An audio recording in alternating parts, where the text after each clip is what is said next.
German Leopard 2 in the Russian-Ukrainian war. Is it necessary or not?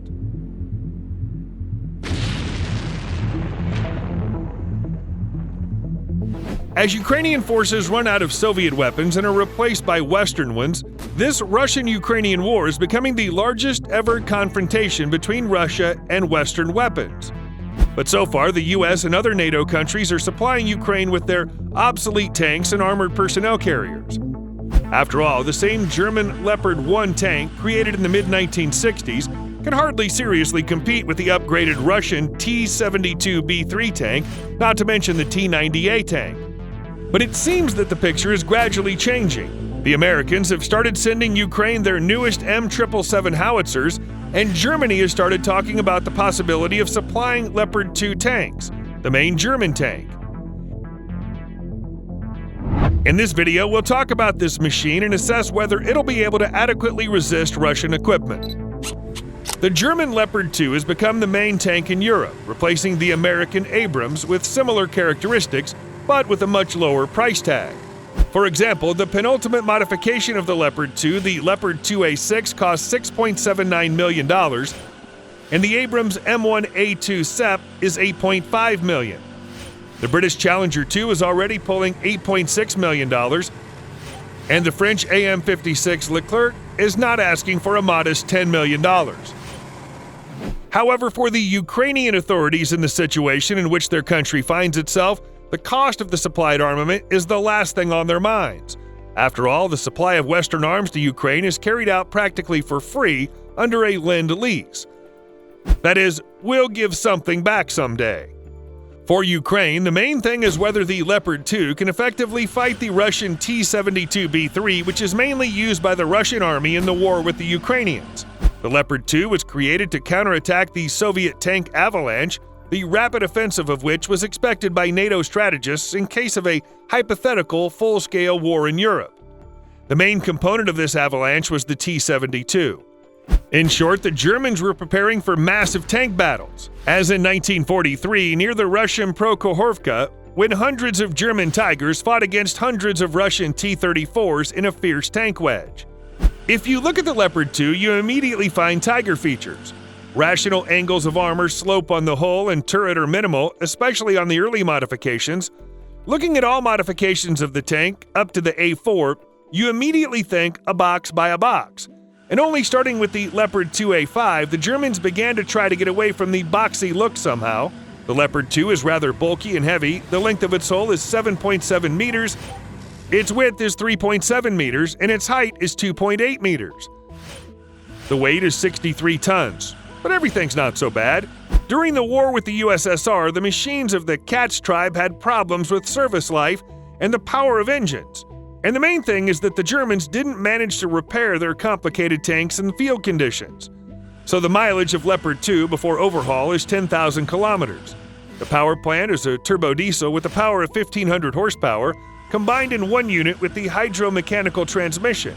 In addition to the high power-to-weight ratio, the technical solution gives good maintainability. The complete power plant can be replaced even in field conditions in 35 minutes. Excellent performance. The tank also has other advantages. The Leopard 2 has a powerful armament, a 120mm smoothbore gun with modern ammunition and 2 machine guns. The gun's stabilized in 2 planes, but there's no automatic loader.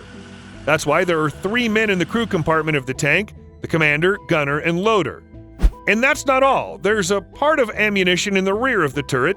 That's why Leopard 2 has such a distinctive silhouette, which can't be confused with any other tank, especially when the turret is deployed across the stern.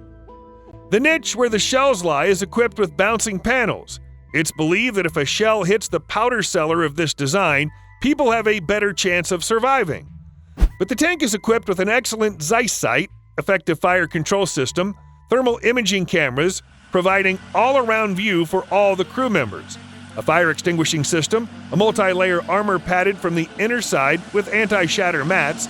The Leopard 2 has been in service since 1979 and belongs to the 3rd generation of tanks. Over the years, it's been improved, re-equipped, and even facelifted. The most recent and current modifications are the 2A5 and 2A6. The latest modification of the 2A7 Plus was made in 2010. It's improved the fire control system, added an auxiliary power unit, an auxiliary armament module, digitalization of the turret. The Leopard 2 had its first baptism of fire in the Balkans. During the events on the territory of disintegrating Yugoslavia, German tanks regularly participated in various operations and events, occasionally coming under fire from the enemy. Nevertheless, in all such cases, the enemy soldiers had no serious weapons at their disposal, thanks to which the tanks did not suffer any losses. Then there was Afghanistan. There too the Leopard 2s served with dignity, although there were serious incidents with them, exclusively when the tanks ran over mines and improvised explosive devices. The most serious losses were when the Turkish Leopard 2s took part in the war in Syria. Total losses amounted to 10 tanks. All of them were destroyed by anti-tank systems. It should be added that Turkey has Leopard 2A4, which have no dynamic protection at all. So if they fire into the lateral or stern projection, they can be reached by the Soviet primitive RPG-7. Now briefly about the main enemy that the Leopard 2 will have to fight if it gets to Ukraine. This is the Russian T-72B3 tank. The T-72 itself appeared in 1973. Since then, it's been upgraded several times. The last version of the T-72B3 appeared in 2011. The Russian tank is much lighter than the German tank, only 46 tons. However, in the machine's first years of production, there was an engine with a power of 840 horsepower. Therefore, the specific power was only 18.3 horsepower per ton. And the Leopard 2, thanks to its 1,500-strong engine, has 23.8 horsepower per ton. That is, the German is sharper than the Russian. But since 2016, the T-72B3 is equipped with an 1,130 horsepower engine. Therefore, the specific thrust immediately jumped to 24.5 horsepower per ton.